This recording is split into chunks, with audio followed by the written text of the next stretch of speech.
세 번째는 신앙의 반응입니다. 믿음의 반응이지요. 비록 깊은 침체 속에 있을지라도 영혼에 새겨진 말씀의 법도를 기억하며 하나님 말씀을 기억하며 선한 목자의 손길에 전인적으로 자신의 전 존재를 의탁하고 맡기는 삶을 살아가는 모습입니다. 다시 한번 읽어봅시다. 같이 읽어봅시다. 이른 양같이 내가 방황하오니 주의 종을 찾으소서. 내가 주의 계명을 잊지 아니함이니이다. 멘트는 세 번째로 이것을 순종의 항변이라고 표현하죠. 이는 내가 주의 계명을 잊지 아니함이니이다. 다윗은 분명히 실패했습니다. 그러나 그는 하나님의 법을 완전히 잃어버린 것이 아니며 하나님 말씀을 완전히 잃어버린 것이 아니며 여전히 하나님의 종으로 남아있다고 말합니다. 비록 깊은 길 잃어버린 영적인 침체 속에 있을지라도 영혼에 이미 새겨진 하나님의 말씀, 그 말씀의 법도를 지워지지 않았다는 것입니다. 이러한 항변을 오늘 참 살펴봅시다. 첫째로 같이 읽어볼까요? 방황과 기억은 모순이 아니라 공존입니다. 무슨 말이에요? 연약감 때문에 육체 때문에 방황하지요. 그러나 여전히 하나님 말씀을 기억하며 함께 있는 것이 우리의 삶이라는 거예요. 칼빈은 이 절을 다른 사람들과 사뭇 다른 각도에서 이렇게 읽어냅니다. 그런 많은 이들이 이 구절을 다윗이 사단의 올무에 끌려 들어간 죄의 자백으로 오해합니다. 그리고 지적하죠. 그러면서 오해한다라고 지적하면서 이 둘째 구절을 이렇게 설명합니다. 하나님의 법을 잊지 않았다라는 진술과 만약에 사단의 올무에 걸려 넘어가려면 그게 양립될 수 없는 것이 아닌가라고 말하면서 칼빈은 이 두 구절을 그 라틴어로 보면 꾸암비스라는 그 although라는 단어를 씁니다. 그리고 동시에 타멘이라는 말을 씁니다. never withstanding. 그게 무슨 말이야? 그럼에도 불구하고라는 그런 뜻이에요. 그러나 꾸암비스 타멘이라는 말씀에서 두 가지 함께 쓰면서 양보의 접사로 묶어 이렇게 내고 있는 것을 봅니다. 이런 말입니다. 내가 비록 이른 양같이 방황하였을지라도 꾸암비스 그럼에도 타멘 나는 하나님의 법을 잊지 아니하였나이다. 이게 두 개가 함께 있잖아요. 성도 안에는 방황의 모습도 있고 하나님 말씀 잊지 않는 모습도 함께 있어요. 칼빈에 따르면 다윗의 방황은 원수들의 위세에 폭력에 쫓겨 두려움 속에 이것저것을 옮겨다니며 숨을 곳을 찾아다니는 것을 가리킵니다. 실제로 광야에서 그렇게 그 방황하는 삶을 살았잖아요. 원수들에게 그렇게 쫓기면서도 그가 마음속에 깊이 간직하고 있었던 것이 뭐예요? 그게 뭐예요? 결코 하나님의 법에서 떠나지 않았습니다. 주의 계명을 기억하고 잊지 않았습니다. 라고 고백하는 거예요. 여기만 그런 게 아니라 시편 119편 앞절에서 이렇게 말 61절 같이 읽어볼까요? 악인들이 줄이 내게 두루 얽혔을지라도 나는 주의 법을 잊지 아니하. 그러니까 악인들이 막 둘러싸고 막 척척상적으로 해서도 나는 주의 법을 잊지 아니합니다. 라고 말하고 있습니다. 여기서 중요한 것은 이 고난과 방황이 곧 말씀의 망각을 의미하지 않는다는 사실입니다. 그 한가운데에서 고난과 방황의 한가운데에서 말씀을 기억하고 견딘다는 것입니다. 성도는 때때로 두려움 속에서 흔들릴 수 있습니다. 상황에 밀려 이리저리 옮겨 다닐 수 있습니다. 그러나 마음 깊은 곳에 무엇이 있어요? 하나님의 말씀, 들은 말씀을 있다는 것입니다. 그 말씀이 붙들고 있다면 그러나 아직 완전하게 길을 잃어버린 것이 아닙니다. 이 두 시선, 죄로 인한 방황이라는 읽기와 환난 중에 유랑이라는 읽기 가운데 어느 쪽을 택하든 한 가지 사실은 분명합니다. 하나님 말씀을 붙들고 있다는 것이지요. 메텔린이가 표현한 대로 내가 곁길로 갔다고 할지라도 사악하게 멀어지지 아니하였나이다. 곁길로 새는 것과 아예 길을 등지고 떠나버리는 것 전혀 다른 일입니다. 마치 강물이 잠시 구비를 돌아 흘러도 결국 같은 바다를 향해 가는 것처럼 다윗의 발걸음은 흔들렸을지라도 흔들렸을지언정 그의 방향은 흔들리지 않았습니다. 하나님 말씀 마음에 간직하고 기억하고 그 길을 간다는 거예요. 성경은 은혜 삶에도 넘어짐이 있음을 숨기지 않습니다. 넘어지고 힘들고 자빠지고 방황하고 유리하며 그런 모습이 있습니다. 그러나 동시에 하나님께서 그를 아주 엎드러지게 내버려두지 않으신다는 것입니다. 시편 37편 같이 읽어볼까요? 23절 24절 같이 읽어봅시다. 크게 읽어봅시다. 여호와께서 사람의 걸음을 정하시고 그 길을 기뻐하시나니 그는 넘어지나 아주 엎드러지지 아니함은 여호와께서 그의 손으로 붙드심이로다. 우리 하나님은 그러한 분이십니다. 말씀을 주시고 그 말씀 안에서 우리를 든든하게 붙들어 주시는 분이 있습니다. 윌리엄 카우퍼가 이것을 더없이 따뜻하게 풀어내어 이렇게 설명합니다. 경건한 자들은 넘어지기도 합니다. 그들은 치유할 은혜가 고갈되지는 않습니다. 그러나 그들은 치유할 은혜가 다 없어지지 않습니다. 다윗도 마찬가지입니다. 비록 그가 하나님의 계명을 범하긴 했지만 그것은 완전히 하나님 말씀을 망각할 정도로 타락하지는 않았습니다. 주석 가운데 한국에 이렇게 번역되어 소개된 가운데 큰 주석이 하나 있습니다. 윌리엄 반즈가 한 그런 주석인데요. 거기 보면 그는 다윗의 속마음을 이렇게 대면하더라고요.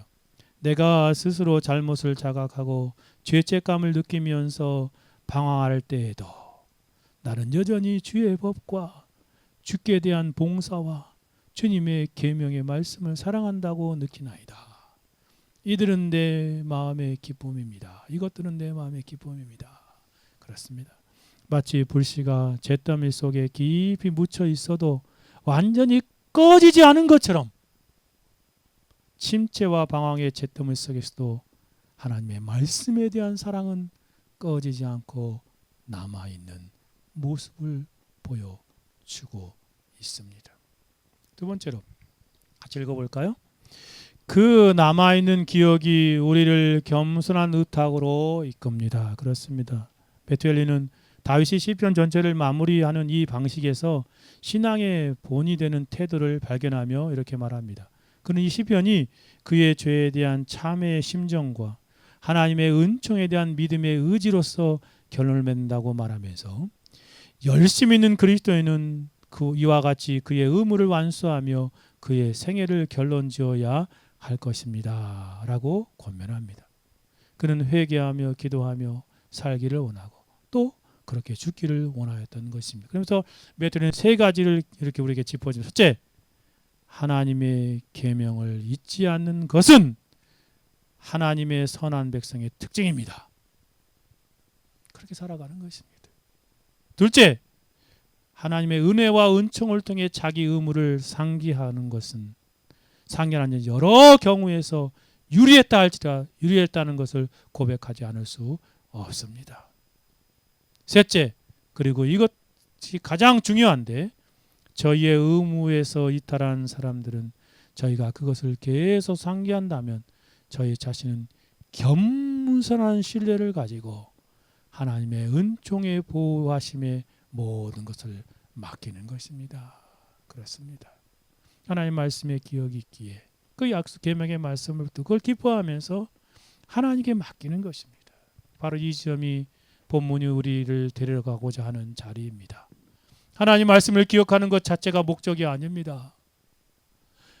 그 기억이 우리를 선한 목자의 손길에 전인적으로 우리를 내어 맡기는 그런 도구와 통로가 되는 것입니다. 마치 어두운 밤바다에서 방향을 잃은 배가 등대의 불빛 하나를 여전히 알아차려 바라본다면 그 불빛을 기억하는 것만으로도 항구에 닿지 못하고 결국 그 불빛을 향해 길을 돌려야 하는 것과 같은 모습입니다. 하나님의 말씀의 법도를 기억하는 것은 그러한 다윗의 고백은 결국 어떻게 이어진 거예요?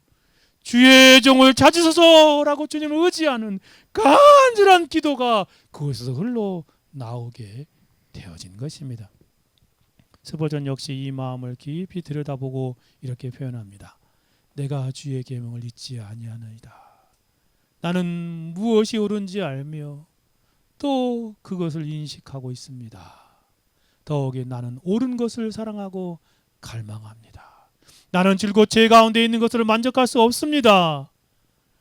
의의 길이 회복되어야 하나이다. 나는 내 하나님을 사모하며 병이 날 지경입니다. 그리고 이렇게 결론을 맺습니다.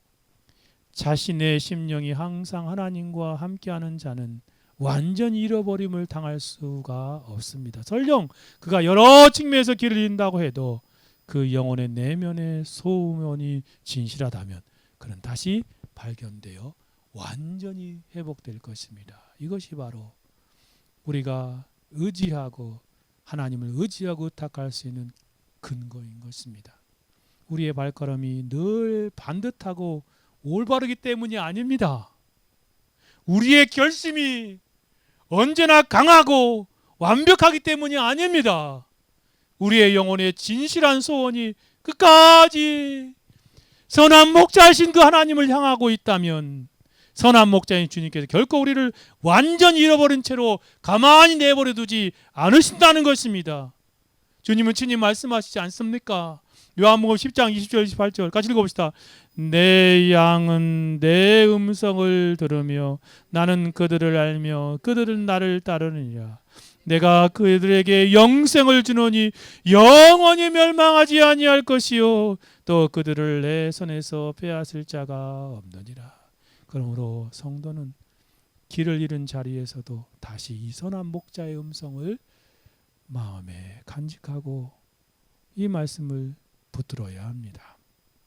이러한 말씀을 기억한다는 것은 단지 과거의 지식을 떠올리는 일이 아닙니다. 지금도 현재도 방황하는 상황 가운데서 현실의 상황 가운데서도 나를 부르시는 선한 목자의 음성으로 듣고 그분께 자신을 전적으로 맡기는 것입니다. 마지막 세 번째입니다. 같이 읽어볼까요? 그러나 이 의탁은 자랑이 아니라 끝까지 정결한 길을 사모하는 겸손으로 이어져야 합니다. 칼빈은 마지막으로 매우 중요한 교훈을 바로 잡아줍니다. 바로 중요한 균형을 우리 가운데 바로 잡아줍니다. 그는 다윗이 하나님의 법을 떠나지 않았다는 진실이 이러한 진술이 특정한 행위가 아니라 그의 삶의 전체 행로에 관한 것이라고 이해되어야 한다고 말합니다. 그는 솔직히 말합니다. 그렇게 말합니다. 비록 그가 간음에 빠졌을 때 바세바를 범했지요. 한동안 무감각한 상태에 머물러 있었지만 그럼에도 그의 환난 가운데서 그는 거룩한 인내로 자신을 억제하여 의를 따르는 일을 계속하였다는 사실을 부인할 수 없습니다. 곧 다윗의 형편은 자신이 흠이 없다고 자랑한 것이 아닙니다. 가장 큰 실패의 순간조차도 그의 삶 전체를 관통하는 방향이 누구였어요? 하나님께로 향하고 있다는 정직한 고백입니다.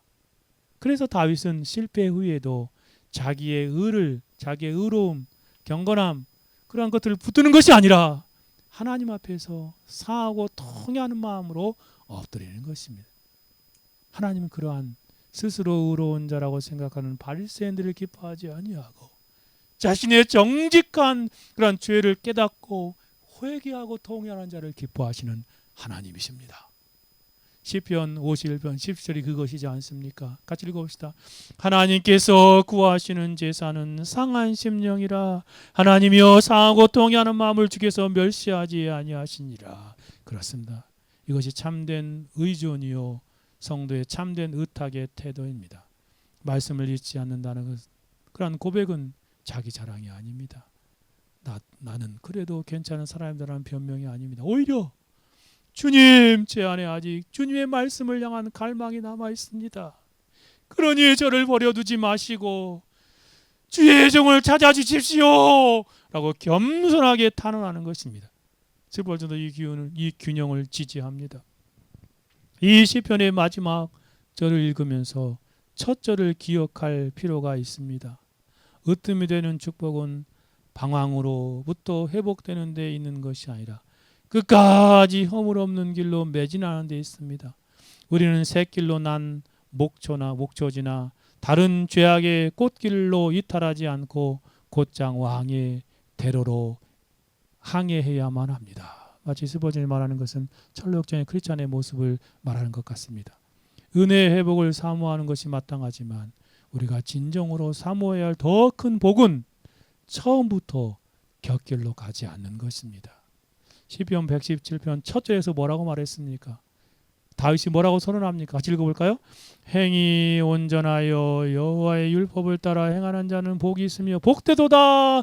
하나님의 말씀을 따라 행하를 온전하게 하는 자다라고 말하지 않았습니까? 그러므로 우리는 회복의 은혜를 붙들 때 방황을 가볍게 여겨서는 안 됩니다. 목자가 찾아주시는 약속을 붙들 때 길 잃음을 대수롭지 않게 생각해서도 안 됩니다. 참된 성도는 용서의 은혜를 믿기 때문에 죄를 가볍게 여기는 사람이 아닙니다. 용서의 은혜를 알기 때문에 더욱 정결한 길, 깨끗한 길을 사모하는 사람이 성도의 삶입니다. 그리고 스벌전은 곧바로 겸손의 자리로 우리를 데려갑니다. 하지만 그때에도 우리는 바리새인처럼 자기 의를 자랑할 수 없으며 도리어 세리처럼 뭐라고 기도해요? 하나님이여 이 죄인을 불쌍히 여기소서라고 기도해야 합니다. 그것이 바로 시편의 기도입니다. 주의 종을 찾으소서. 누가복음 18장 13절에 세리의 기도에 대해 예수님이 들려주지 않습니까? 한 세리가 멀리 서서 감히 눈을 더 하늘 쳐다보지도 못하고 가슴을 치며 하나님이여 불쌍히 여기소서 나는 죄인으로소이다. 그 세리의 기도를 하나님 기뻐하시고 응답받았다고 선언하지 않습니까? 그러므로 이 세 번째 대지가 우리에게 가르쳐주는 것은 분명합니다. 비록 깊은 침체와 방황과 어려움 속에 있을지라도 영혼에 새겨진 말씀의 법도를 마치 구루터기처럼 남아있어 우리로 하여금 완전히 멸망하지 않도록 우리를 붙들어준다는 것입니다. 그러나 그 기억에 안주하여 스스로 의롭다고 여기지 말아야 합니다. 마치 등대를 보고도 항구로 나아가지 않는 배처럼 머물러 있지 말아야 합니다. 그 말씀에 대한 기억이 우리를 겸손하게 만들어서 하나님을 의지하는 자로 나가서 뭐라고 기도해야 돼요? 주의 종을 찾으소서, 주여 우리를 도와주소서 라는 자리로 나아가는 목자의 손길에 전적으로 맡기는 그러한 일이 되어야 하는 것입니다. 성령의 감동 안에서 이 다윗의 시편 화려한 찬양으로 시작했지만 가장 정직한 의탁과 의지의 기도로 간청으로 끝을 맺습니다. 우리의 신앙의 정도 그러해야 할 것입니다.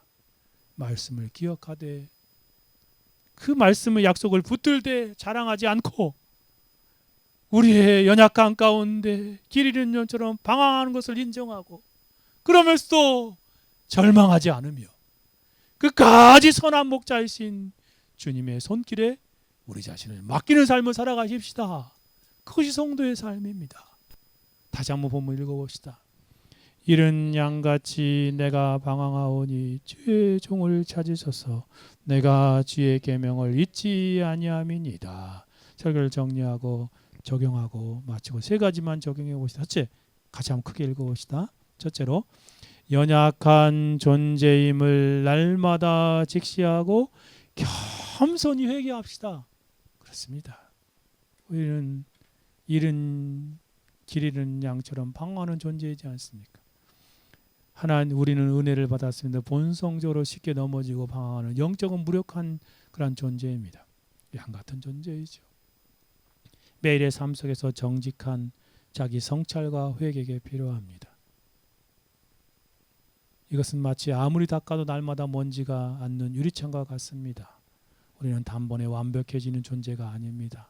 날마다 말씀 앞에 영적인 먼지를 들여다보며 닦아내는 연약한 실존으로 겸손히 회개합시다. 두 번째 같이 읽어볼까요? 우리를 포기하지 않으시는 선한 목자의 은혜만을 신뢰합시다. 우리를 포기하지 아니하고 스스로 돌아올 힘이 없는 양 같은 우리들을 찾아내기까지 찾으시는 선한 목자의 음성을 신뢰하며 이 땅을 살아가십시다. 나의 어떠함이 아니라 선한 목자의 변함없는 소유권과 사랑만이 우리의 유일한 소망이지 않습니까? 마지막 세 번째로 같이 읽어볼까요? 깊은 침체 속에서도 새겨진 말씀을 기억하며 주님께 의탁합시다. 모든 걸 주님께 맡겨요. 칼빈이 참 놀라운 그런 라틴어 표현을 썼죠. 신자는 고난과 실패로 유랑할지라도 꾸아 미스 그럼에도 불구하고 타멘 심령에 새겨진 하나님 말씀을 기억하는 사람입니다. 내 삶의 행로와 중심을 오직 선한 목자의 손길에 전인적으로 맡겨 드리는 것입니다. 주 안에 사랑하는 성도 여러분, 이번 한 주간 세상이라는 거대한 미래 속에서 다시 길을 잃고 낙심할 때마다 기억하십시오. 우리는 비록 길 잃는 양처럼 연약하나 우리에게 목숨을 버려 우리를 사신 선한 목자가 계십니다. 우리 주 예수 그리스도이시죠. 잿더미 같은 침체 속에서도 주의 종을 찾으소서라고 부르짖을 때 기쁨으로 어깨에 메고 왕의 대로로 복귀시키시는 주님의 주권적인 은혜의 손길에 여러분의 전생애를 맡기십시다. 주님만을 의지하고 승리하는 저의 삶이 되기를 간절히 주의 이름으로 바랍니다. 같이 한번 기도합시다. 들은 말씀 생각하며 기도합시다. 하나님 아버지, 이 말씀 이 176절 12편 119편 마지막 절 176절의 말씀을 깨닫게 하셨는데 우리가 이 말씀을 붙들고 또 한 주간 하나님 주님만을 전적으로 의지하며 살게 하옵소서. 같이 한번 기도합니다. 거룩하시고 자비로우신 하나님 아버지, 하나님 이른 양같이 내가 방황합니다. 우리는 이른 양같이 그런 연약한 존재임을 방황하는 그런 존재임을 날마다 우리가 깨닫게 하여 주옵소서. 본성적으로 욕망과 감각을 따라 쉽게 넘어지고 방황하는 양 같은 영적인 존재들입니다. 하나님, 그럼에도 불구하고 우리의 매일의 삶 속에서 하나님 우리 자신의 현존을 잘 깨닫고 하나님 선한 목자이신 주님을 바라보게 하옵소서. 하나님 우리 자신을 성찬하며 다윗이 그랬던 것처럼 우리도 회개하며 겸손하게 통회하며 자복하는 심령으로 이 땅을 살게 하여 주옵소서. 그럼에도 불구하고 우리를 포기하지 아니하시는 선한 목자이신 우리 주 예수 그리스도의 그 놀라운 찾아내기까지 찾으시는 그 은혜를 우리가 날마다 신뢰하며 하나님 그것을 의지하며 이 땅을 살아가게 하여 스스로 주님께 돌아갈 힘이 없는 그런 존재들임을 아시기에 주님께서 주님의 소유이심을 알고 그 놀라운 사랑으로 찾아오심을 우리가 소망하며 살게 하여 주옵소서. 목자의 신실한 사랑이 영혼의 닷과 같아서 우리를 절대로 벗어나게 하지 아니하시는 그 놀라운 은혜를 붙들고 하나님 광야 같은 삶을 살아내게 하옵소서. 새롭게 시작된 이 유설 26번째 주일을 생각하며 하나님 우리가 그 방황 가운데에서도 하나님 실패와 방황 속에서도 우리 안에 주신 그 하나님의 언약의 말씀, 새겨진 말씀을 기억하고 그 말씀을 붙들고 주의 종을 찾으소서 간구하며 주님께 모든 것을 전인격적으로 맡기며 하나님 또 한 주간을 살아낼 수 있도록 성령으로 도우시며 역사하여 주옵소서. 하나님 정말 주님의 주권적인 은혜의 손길을 우리의 전생애를 의지하고 의탁하며 주의 이름으로 승리하는 그런 한 주가 되어있도록 성령으로 도와주옵소서. 감사와 찬송과 존귀와 영광을 홀로 받으시기를 원합니다.